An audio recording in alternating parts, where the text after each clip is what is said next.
Hey everybody, we're getting started on chapter 1 of the organizational behavior class. This week, I want you all to look in the announcements. I'm kind of flipping the assignments on you this week. Instead of focusing on the textbook for the first assignment of the week and then having the supplemental lesson reflection later in the week, we're going to flip it this week. I think just the presentation of the material in chapter 1, in my mind, this makes more sense, and it'll give you a little bit more time to get some textbooks in too. So getting into this, I'm just going to introduce a few things and refer you to some videos and some readings that'll be posted in Blackboard. But I kind of wanted to give you a little introductory talk to get things started. I want you to look at this gentleman right here and see if you can figure out who he is. Probably some of you already know who he is, and other ones, he may look familiar. But let me tell you about this. This is, as you see right down here, this is the Fort Myers, Florida high school class of 1924. Young people who hopefully all had good long lives. This young lady right here in the back, that is my grandmother. That's my mother's mother. And my mother was also a graduate of Fort Myers, Florida high school back in 1947. They had a house. The house that my grandmother and her family had was on Larchmont. I think it was Larchmont Avenue or Street. But it backed up to, it ran parallel to this gentleman's laboratory. This guy is very well known. And if you hadn't figured it out yet, this is Thomas Edison. And this is one of the Fort Myers, early Fort Myers, one of his most famous residents. And I say one of because he had some buddies that he told how nice Fort Myers was, and they built houses down there too, namely Henry Ford and Harvey Firestone. And they all had houses just kind of right next to each other, right by the Caloosahatchee River. Thomas Edison would come down in the winter and had his laboratory there and worked with his team to come up with all kinds of things. But just to kind of put in an idea of how fast things have changed in the history of mankind, think about this. This guy, I think one of the things that he's most known for is that he and his team came up with the light bulb. So before this guy right here, from the beginning of mankind, the very first man, all the way up to this guy, once the sun went down, we, in order to see after dark, had to use some type of flame. Okay, kind of think about that. This guy, who had his picture taken with my grandmother, his team came up with the light bulb, which allowed us to see after dark, and all the electricity and everything else that went into it. There have been a lot of changes that have happened in the past 100 years.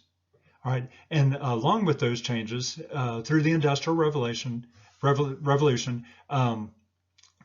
on the work of Adam Smith, we've learned a lot about how organizations can and hopefully should work. So let me just kind of introduce this, and in Blackboard, it'll have the assignments and links to videos and some readings that I'd like for you to do. So again, last week, or at the beginning of this, I did a little talk on Adam Smith, and I hinted at the very end about Frederick Taylor and then the Hawthorne studies. So introducing the book, I think in order to make sense of organizational behavior and how it's different and really better adds to those ideas of Adam Smith, we kind of need to understand the background a little bit better. So let's look at, and I'm going to leave some people out who are mentioned in the book. If you want additional study, I encourage you to do additional study on Mary Parker Follett, Chester Bernard, other folks. But I wanted to hit in particular Frederick Winslow Taylor. You'll watch the video, got a great video. Actually, there are a couple, one from ABC News and then one that someone else put together. And then I'd really like for you to go in and read his congressional testimony. I just read it this morning. It's wonderful. Just kind of going back in time and reading exactly what he said. And I'm going to take him at his word for actually saying what he thought and not trying to sugarcoat it, especially when you're sworn in front of Congress.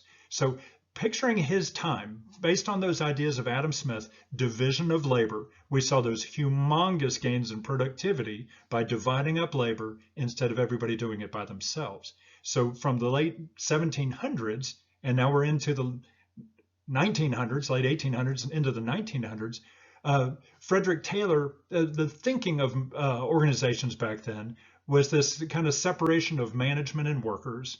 The idea that the management are the ones who should think and come up with a plan and figure out how work is going to be done, and then the workers need to enact that. And so they're not really to think, they're just kind of fit into this machine and do their parts. And they get paid for it, and they shouldn't complain about it because they're getting paid for it. Okay, there's more to that. Okay, what Frederick Taylor said, and I think it's on page 102 in this reading that I'm going to give you. Look on page 102 of the printed, and then over on the right-hand column, about halfway down, said, let me tell you what scientific management is not.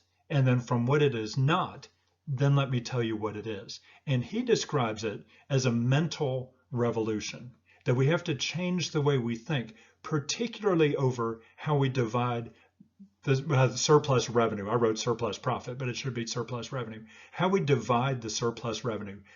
There's been this classic battle, and I think you'll see it in one of the management briefs, this classic battle over who gets to keep the profit. Okay, the revenue brought in above cost.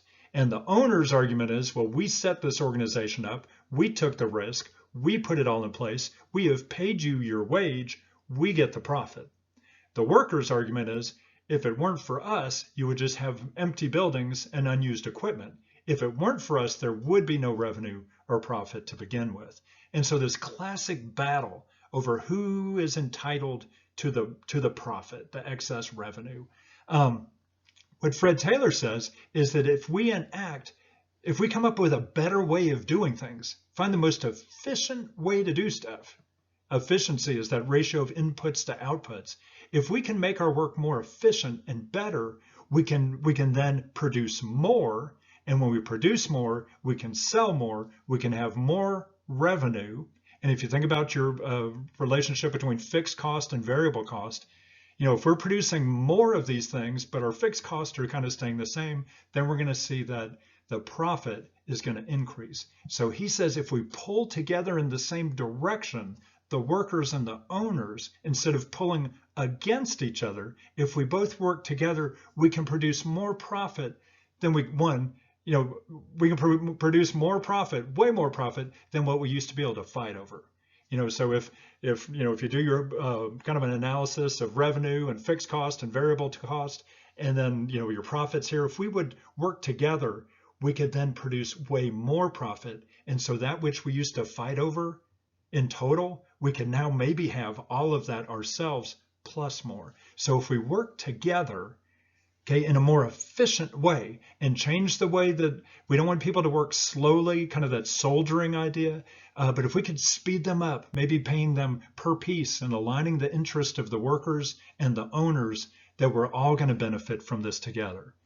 He also said that they should be able to share this. And so just because it looks like the workers are making more than they did when they were getting paid on an hourly wage, when they were trying to slow down because they were afraid that they would be fired if they actually produced more, okay, all those arguments, he said, no, we have to work together as a team, okay, produce more than we ever possibly need or have imagined before, and then share in that.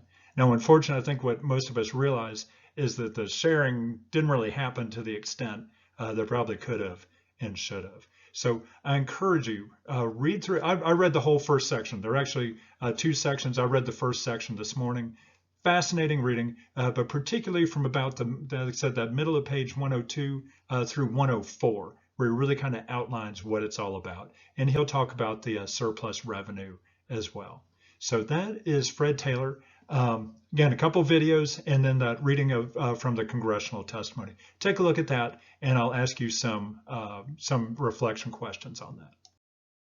The other one, which is so big and important, so this took the ideas from Adam Smith, from Fred Taylor.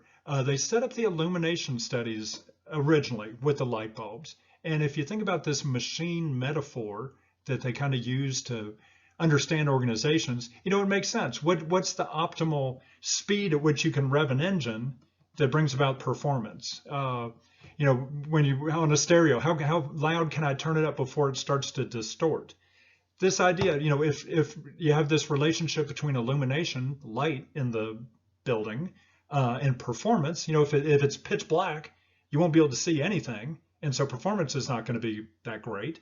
But if it's as bright as the sun, obviously no one will be able to see. So there, in our mind, intuitively, it makes sense that at a certain point, the lights are going to be too dim, after a certain point, they're going to be too bright. So what's this optimal range of brightness to have in the room?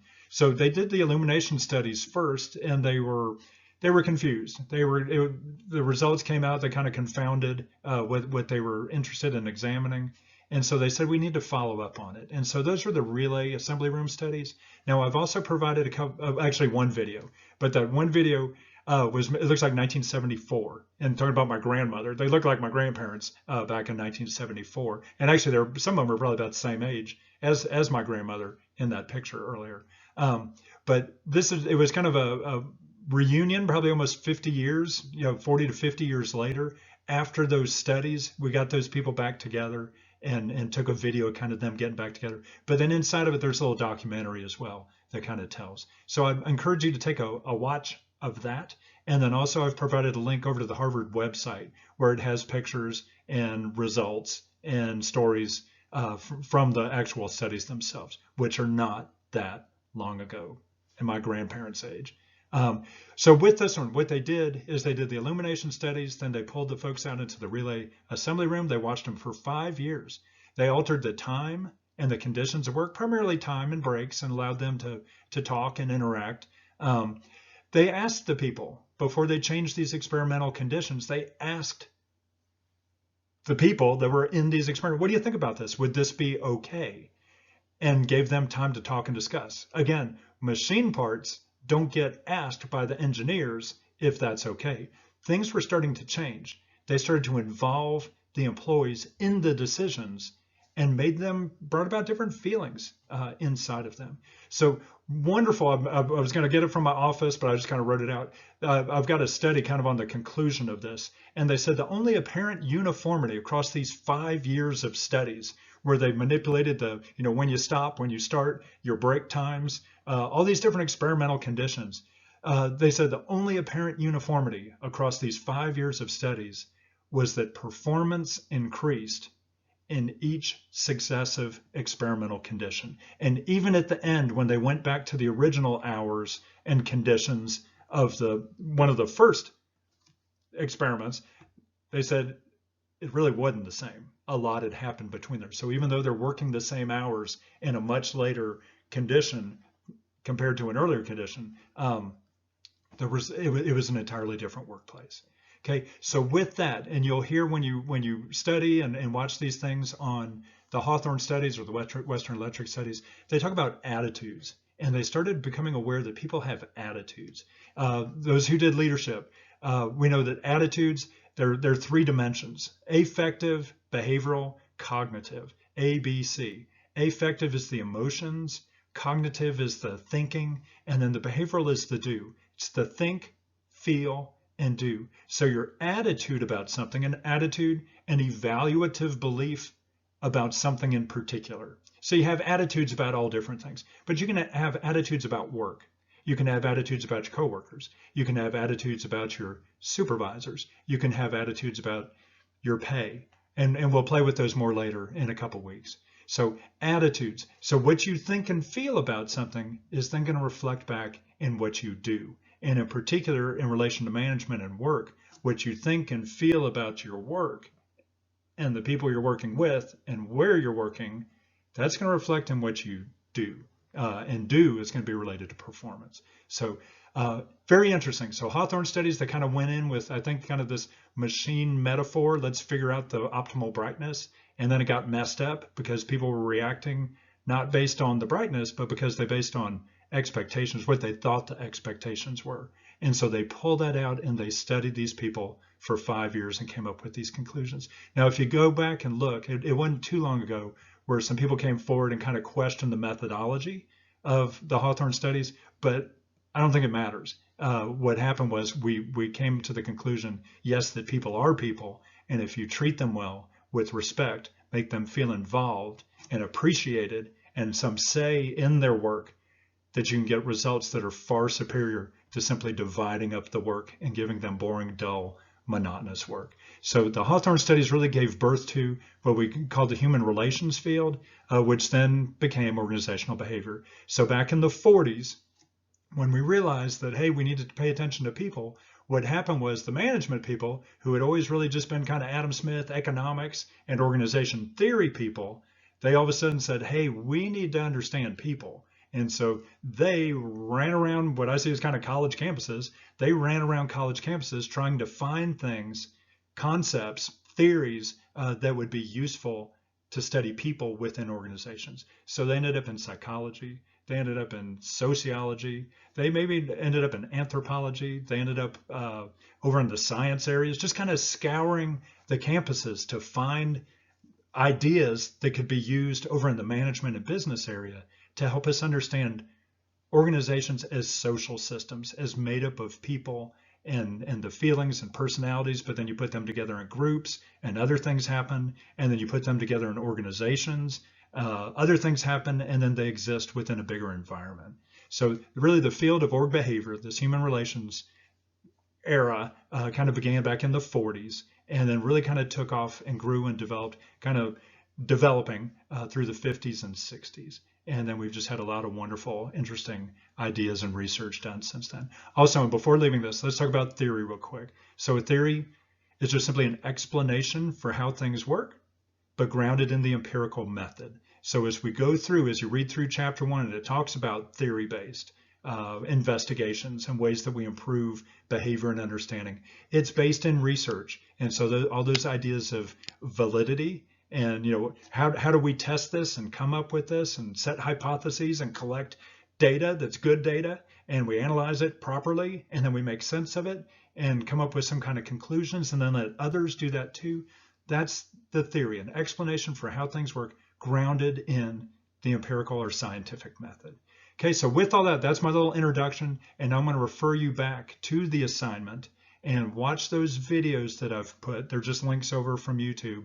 And then I've got a reading, like I said, the congressional testimony for Fred Taylor, and then also the link back to Harvard to actually look at the information directly from Harvard and the Hawthorne studies or Western Electric studies. So that's it. We're going. Keep checking on the announcements and then your assignments there in the course content under this first week. Thanks.